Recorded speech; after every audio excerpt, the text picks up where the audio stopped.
Setelah 2 hari bermusyawarah, 12 juri yang merupakan warga New York memutuskan Donald Trump bersalah atas semua dakwaan dalam kasus uang tutup mulut. Ini adalah vonis bersejarah. Trump kini menjadi mantan presiden AS pertama yang diputus bersalah karena tindak pidana, dan kandidat partai besar pertama yang mencalonkan diri sebagai terpidana. Lantas, apa yang terjadi selanjutnya? Berikut ini beberapa isu utama yang perlu diketahui. Apakah Trump masih bisa mencalonkan diri sebagai presiden? Masih bisa. Konstitusi AS menetapkan persyaratan kelayakan yang relatif sedikit bagi kandidat presiden, yakni harus berusia minimal 35 tahun, warga negara AS yang lahir di AS, dan telah tinggal di AS selama setidaknya 14 tahun. Tidak ada aturan yang melarang kandidat dengan catatan kriminal. Namun, vonis bersalah ini masih dapat memengaruhi pemilihan presiden pada November mendatang. Sebuah jajak pendapat dari Bloomberg dan Morning Consult awal tahun ini menemukan bahwa 53% pemilih di sejumlah negara bagian yang menjadi penentu akan menolak memilih kandidat dari Partai Republik tersebut jika ia dinyatakan bersalah. Jajak pendapat lain, dari Universitas Quinnipiac, bulan ini, menunjukkan 6% pemilih Trump cenderung tidak akan memilihnya. Jumlah yang sangat signifikan dalam persaingan yang ketat. Apa yang terjadi pada Trump sekarang?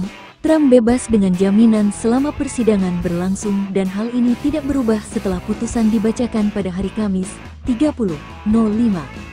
Ia akan kembali ke pengadilan pada tanggal 11 Juli, tanggal yang telah dijadwalkan oleh Hakim Juan Merchan untuk sidang vonis hukuman. Hakim akan mempertimbangkan beberapa faktor dalam menjatuhkan hukuman, termasuk usia Trump.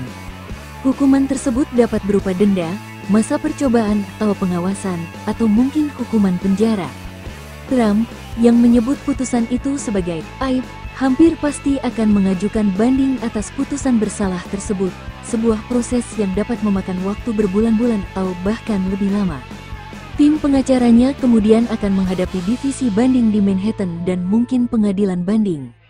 Artinya, walau telah dijatuhi hukuman, sangat tidak mungkin Trump akan keluar dari pengadilan dengan tangan di borgol. Dia juga diperkirakan akan tetap bebas dengan jaminan saat mengajukan banding. Apa yang menjadi dasar untuk mengajukan banding? Bukti dari bintang film porno Stormy Daniels, yang dugaan hubungan seksualnya dengan Trump menjadi inti kasus ini, bisa jadi menjadi salah satu dasar pengajuan banding.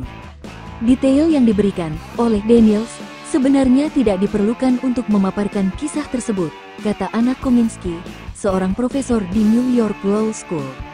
Di satu sisi, detail yang diberikan Daniels membuat dirinya kredibel. Dari sudut pandang jaksa, detail yang diberikan harus memadai sehingga para juri percaya apa yang dia katakan. Di sisi lain, ada batasan, di mana hal itu bisa menjadi tidak relevan dan merugikan. Tim pengacara Trump 2 kali meminta pembatalan persidangan selama kesaksian Daniels, mosi yang ditolak oleh hakim. Selain itu, strategi hukum baru yang diambil oleh jaksa distrik dalam kasus ini juga dapat menjadi dasar untuk banding. Memalsukan dokumen bisnis dapat menjadi pelanggaran ringan di New York, tetapi Trump menghadapi tuntutan pidana yang lebih serius karena dugaan kejahatan kedua, yaitu dugaan upaya memengaruhi pemilihan umum 2016. Jaksa secara umum menuduh bahwa pelanggaran Undang-Undang Pemilihan Federal dan Negara Bagian, serta penipuan pajak, berlaku untuk kasus ini, tetapi jaksa tidak menjelaskan kepada juri secara pasti aturan mana yang dilanggar. Sejumlah pakar hukum mengatakan ada pertanyaan seputar ruang lingkup dan penerapan hukum federal yang dapat menjadi dasar untuk banding. Jaksa negara bagian belum pernah mengajukan tuntutan pidana federal yang tidak masuk dalam dakwaan, dan ada pertanyaan apakah jaksa distrik Manhattan memiliki yurisdiksi untuk melakukannya. Apakah Trump bisa masuk penjara? Ada peluang, meskipun sangat tipis, bahwa Trump akan menjalani hukuman di balik jeruji besi. 34 dakwaan yang dihadapi Trump semuanya merupakan tindak pidana kelas E di New York, tingkatan terendah di negara bagian tersebut.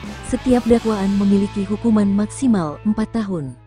Seperti disebutkan di atas, ada beberapa alasan mengapa Hakim Merchan dapat memilih hukuman yang lebih ringan, termasuk usia Trump, tidak ada catatan pidana sebelumnya, dan fakta bahwa dakwaan tersebut melibatkan kejahatan yang tidak disertai kekerasan.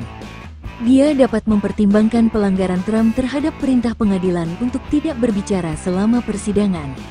Ada kemungkinan juga bahwa hakim akan mempertimbangkan bahwa kasus seperti ini belum pernah terjadi, sehingga hakim mungkin memilih untuk menghindari menjebloskan mantan presiden sekaligus kandidat presiden ke penjara. Ada juga pertanyaan tentang kepraktisan. Trump, seperti semua mantan presiden, berhak atas perlindungan seumur hidup dari Secret Service alias pasukan pengamanan presiden. Ini berarti bahwa beberapa agen dapat ditugaskan untuk melindunginya di penjara. Karena itu, akan sangat sulit untuk menjalankan sistem penjara dengan mantan presiden sebagai narapidana. Risiko keamanannya besar dan mahal untuk menjaga Trump tetap aman.